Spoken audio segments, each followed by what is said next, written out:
السلام علیکم عزیز طلبہ، آج ہم نے اردو سال اول سوال نمبر 4 جو کہ سب کی خلاصے پر مشتمل ہوتا ہے اس کے حوالے سے ہم نے بات کرنی ہے۔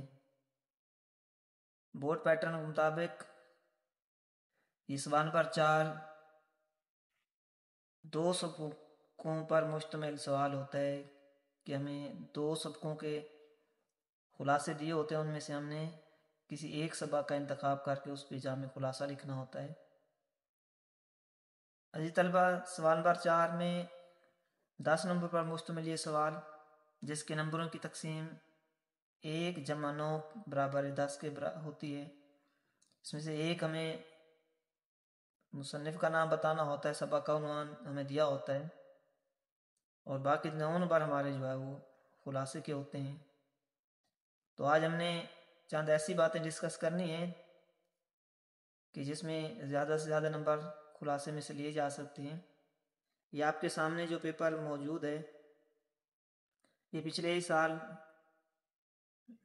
بورڈ میں 94 نمبر اس بچے نے حاصل کیے، تو اس کا پیپر آپ کے سامنے موجود ہے۔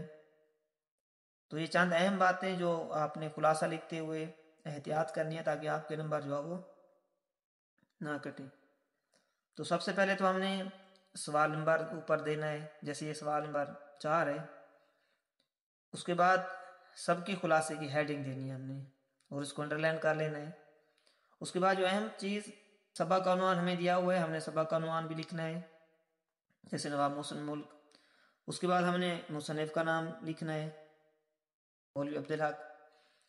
اس کے بعد ہم نے خلاصہ کی ہیڈنگ دینی ہے اور خلاصہ شروع کرنا ہے۔ اب خلاصہ شروع کرتے ہوئے 2 باتوں کا اہم جو آپ لوگوں نے خیال کرنا ہے وہ یہ کہ ہمارے پاس 2 طرح کے سبق ہوتے ہیں، ایک کہانی کی طرز میں جبکہ جیسے ناول یا افسانہ وغیرہ ہوتا ہے، اور دوسرا مضمون کی شکل میں۔ اب جب سبق کہانی کی شکل میں ہوگا تو اس کے پیراگراف بنائے بغیر ایک کہانی ہوتی ہے تو آپ اس کو مسلسل جو ہے وہ لکھ سکتے ہیں۔ دوسری چیز کہ اگر آپ کا سبق کسی مضمون کے حوالے سے ہے تو مضمون میں کئی ایک پہلو آتے ہیں، یا کسی کی سوانح عمری لکھی گئی ہے یا کسی کا خاکہ لکھا گیا ہے، تو اس میں سے پھر کئی ایک پہلو ہوتے ہیں جس پہ ہم نے گفتگو کرنی ہوتی ہے۔ تو عزیز طلبہ، آپ نے خلاصہ کی جو لینتھ ہے وہ اصل سبق کے 1/3، عام طور پر بورڈ پیٹرن میں 2 صفحوں پر مشتمل آپ کا خلاصہ ہونا چاہیے، اس سے زیادہ اگر لکھیں گے تو اس کے نمبر کاٹے جاتے ہیں، تو 1/3 خلاصہ آپ نے لکھنا ہے۔ دوسری اہم چیز کہ خلاصہ لکھتے ہوئے ہمیشہ جو سبق کی ترتیب ہوتی ہے، پیراگراف کی ترتیب ہوتی ہے، تو اس کے مطابق آپ لکھ لیں۔ آپ پیراگراف کی ترتیب کو آگے پیچھے نہیں کر سکتے، اگر آپ پیراگراف کی ترتیب کو آگے پیچھے کریں گے تو آپ کے نمبر کاٹ سکتے ہیں، کیونکہ اس سے کہانی کا ربط ختم ہو جاتا ہے۔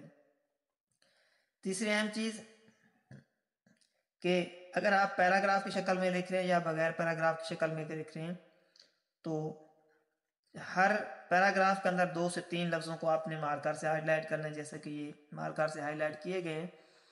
اس سے مارکنگ کرنے میں آسانی رہتی ہے، کیونکہ مارکنگ کرنے والے کو ایک ایک چیز نہیں پڑھنی پڑتی، اسے آسانی کے ساتھ مختلف نکات کا جو ہے وہ نشاندہی ہو جاتی ہے، جس کی وجہ سے اسے پیپر کو چیک کرنا، پیپر کو مارک کرنا بالکل آسان رہتا ہے۔ ایک اور اہم بات، بعض اوقات بچے اپنے طرف سے خلاصے کے اندر ادھر ادھر کی باتیں لکھنا شروع کر دیتے ہیں جس کا اصل عبارت کے ساتھ کوئی تعلق بھی نہیں ہوتا، اس سے بھی نمبر کٹتے ہیں۔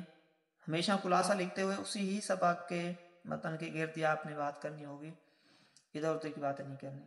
ایک اور اہم بات کہ بعض اوقات بچے خلاصہ کے اندر کوئی کوٹیشن وغیرہ ایڈ کر دیتے ہیں تو کوٹیشن بھی اس کے اندر نہیں لکھنی ہوتی، اور نہ ہی کوئی حوالہ جات اس کے اندر جو ہے وہ لکھنے ہوتے ہیں۔ اسی ہی متن کو، سبق کو ترتیب وائز آپ نے کہانی کی شکل میں جو ہے وہ، اگر کہانی کی شکل میں ایک سبق کی ترتیب سے آپ لکھ رہے ہیں تو اس کو ہمیشہ آپ لوگ بغیر پیراگراف کے بھی لکھ سکتے ہیں، لیکن پیراگراف بنانے کی آسانی یہ رہتی ہے کہ اس کے اندر مارکنگ کرتے ہوئے جو ہے وہ مصنف کو تھوڑی سی جو ہے وہ آسانی رہ جاتی ہے۔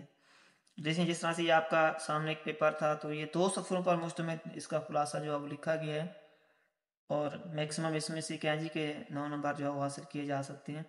لیکن 9 نمبر حاصل کرنے کے لیے آپ نے پورے سبق کا حوالہ ضرور دینا ہوتا ہے. بعض اوقات بچے درمیان میں سے کچھ چیزیں چھوڑ دیتے ہیں یا کچھ اضافی باتیں لکھ دیتے ہیں، تو غیر ضروری باتیں اس کے اندر بالکل نہیں لکھنی.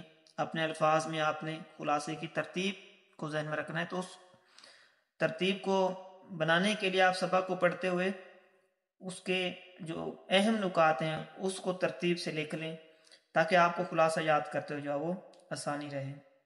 اور دوسری اہم بات کہ اس کے اندر جو تسلسل ہے یا ربط ہے کہانی کا وہ ختم نہیں ہونا چاہیے. اس طرح سے پورے خلاصے کو ایک ترتیب وائز اور ایک کہانی کی شکل میں جس وقت لکھیں گے تو آپ کو اس کے زیادہ سے زیادہ نمبر جو ہے وہ مل سکتے ہیں. اور دوسرا جو سب کی ترتیب ہے وہ لازمی ہونی چاہیے، اور اس کے ساتھ جو پیراگراف ہیں وہ خوبصورت اور اچھے ہونے چاہیے. اور کوئی اہم شہر، کوئی مقام، کوئی جگہ، کوئی اہم بات کی گئی تو اس کو آپ نے مارکر سے ہائی لائٹ کرنا ہے. اس سے ایک اچھا تاثر ہو جاتا ہے اور جس سے آپ کو نمبر مل سکتے ہیں. لیکن سب سے اہم اور بنیادی چیز کہ آپ کی جو مقدار ہے اور معیار، یہ 2 اہم چیزیں ہوتی ہیں. اگر آپ کی مقدار زیادہ ہو گئی ہے تو اس سے بھی نمبر کٹتے ہیں. تو آپ نے معیار کو بھی برقرار رکھنا ہے اور اس کے ساتھ ساتھ مقدار کو بھی برقرار رکھنا ہے، تو اس سے آپ کو بہتر اور اچھے نمبر مل سکتے ہیں.